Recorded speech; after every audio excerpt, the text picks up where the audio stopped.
setrika.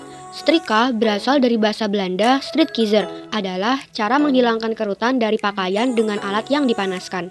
Setrika memiliki kegunaan yang pertama, melicinkan pakaian, yang kedua, mengatasi penyok di karpet, dan yang ketiga, dapat menghilangkan noda permen karet. Pertama, siapkan tempat untuk menyetrika. Masukkan steker ke stop kontak. Kemudian, atur suhu sesuai keinginan. Selanjutnya, setrika bagian pakaian. Gunakan pewangi semprot jika ingin lebih harum. Jika sudah selesai, cabut steker dari stop kontak. Dan yang terakhir, letakkan setrika panas di tempat aman. Yang kedua, rice cooker. Rice cooker atau penanak nasi adalah wadah atau alat dapur untuk memasak nasi. Namun, semakin berkembangnya zaman, rice cooker mengalami penambahan fungsi. Kegunaan rice cooker adalah untuk memasak nasi, memasak mie instan, dan juga membuat bubur. Pertama, ambil beras, kemudian cuci hingga bersih. Selanjutnya, tiriskan beras, kemudian masukkan ke dalam panci rice cooker.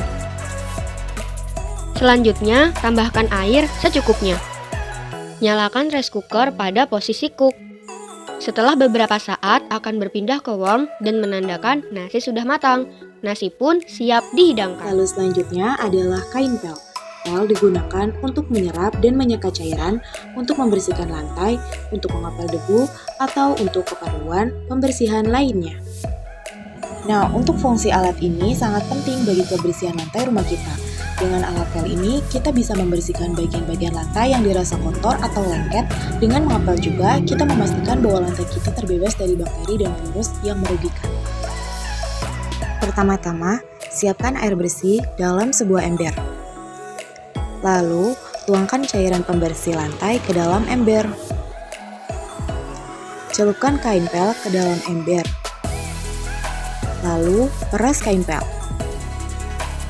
Gunakan kain pel yang telah diperas untuk mengepel lantai.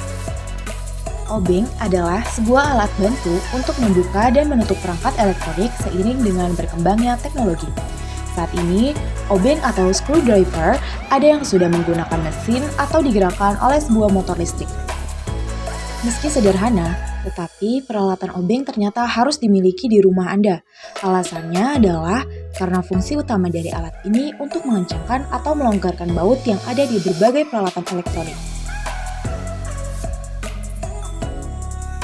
Karena obeng merupakan sebuah alat yang memiliki struktur sederhana, ada banyak orang yang menggunakannya tanpa memperhatikan cara penggunaan yang benar. Berikut di bawah ini poin-poin penggunaan obeng yang bisa kami praktekkan. Nah, di sini saya sudah ada baut. Biasanya, baut ini digunakan untuk menyambungkan beberapa komponen. Lalu, tinggal kita kencangkan atau kendurkan baut menggunakan obeng. Yang kelima ada pisau. Pisau ialah alat yang digunakan untuk memotong sebuah benda. Kegunaannya itu ada 1. Memotong bahan makanan, 2. Mencincang daging, 3. Mengiris roti, dan lain-lain. Dan di sini ada cara pemakaiannya. Yang pertama, pilih pisau yang tajam supaya lebih aman. Yang kedua, pilih jenis pisau yang tepat. 3. Perhatikan posisi tangan saat memegang pisau. 4. Tangan yang digunakan untuk memegang pisau harus kuat. Dan gunakan jari telunjuk dan jempol untuk mengatur kekuatan pisau. Dan ya, pisau siap digunakan untuk memotong buah, daging, sayuran, bawang. Keenam, di sini ada hanger yang biasanya disebutnya itu gantungan baju. Gantungan baju bahasa Inggris itu clothes hanger. Berasal dari 2 kata yaitu gantungan dan baju. Dalam KBBI berasal dari kata dasar gantung, sangkut atau kait. Di sini juga ada kegunaannya, itu bisa menggantungkan baju sudah jelas, terus bisa jadi gantungan sendal, gantungan kacamata, dan lain-lainnya.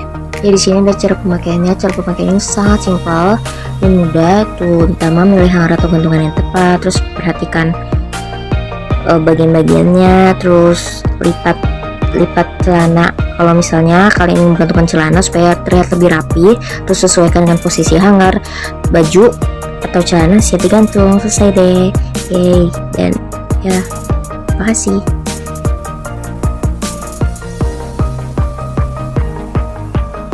Selanjutnya Selanjutnya di sini ada paku. Paku adalah sebuah material yang terbuat dari besi, baja, aluminium, dan lain-lain. Paku berbentuk ramping dan lancip serta berkepala gelebar. Fungsi dan kegunaan paku berfungsi untuk menyambungkan kayu. Tidak hanya itu, paku juga difungsikan untuk tembok sebagai pelekat dua elemen. Palu. Palu adalah sebuah alat atau perkakas untuk memaku, menempa logam, memperbaiki suatu benda, ataupun untuk menghancurkan objek lain.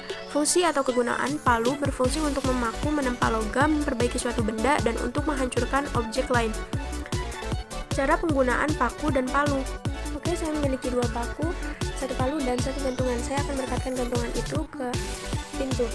Nah, di dalam gantungan itu biasa ada dua lubang yang difungsikan untuk memudahkan kita menempelkan paku di sana. Dan satu paku dimasukkan ke dalam lubang tersebut dan kemudian dipalu sampai paku itu merekat. Dan ya, sudah selesai. Ini dia hasilnya. Mudah kan? Selamat mencoba di Blender adalah alat elektronik berupa sebuah wadah dilengkapi pisau berputar yang digunakan untuk mengaduk, mencampur, menggiling, atau melunakkan bahan makanan. Manfaat dari blender yaitu berguna menghaluskan bahan menjadi cairan yang lembut seperti sup atau smoothie. Blender juga bisa bercampur cairan dan pengemulsi seperti pada saus salad dan saus biasa. Penggunaan bisa menghancurkan es seperti untuk sushi, bahkan bisa untuk menghaluskan merica atau biji kopi ataupun bawang. Colokan kabel ke stop kontak. Kemudian siapkan blender dan alatnya. Kemudian kupas bawang, masukkan ke dalam blender lalu ditutup.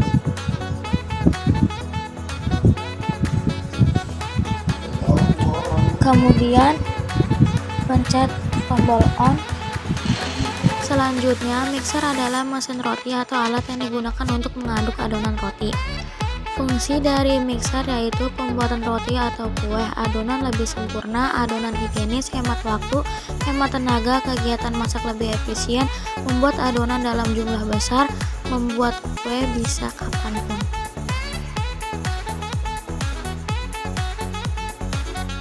Yang pertama, siapkan mixer, lalu colokkan ke stop kontak, kemudian siapkan spatula dan wadah. Kemudian masukkan bahan-bahan ke dalam tempat yang sudah disiapkan. Setelah itu tekan tombol on. Mixer adonan hingga merata. Selanjutnya masukkan tepung terigu lalu mixer kembali. Jika alatnya sudah selesai digunakan, cabut kabelnya lalu simpan ke tempat yang baik.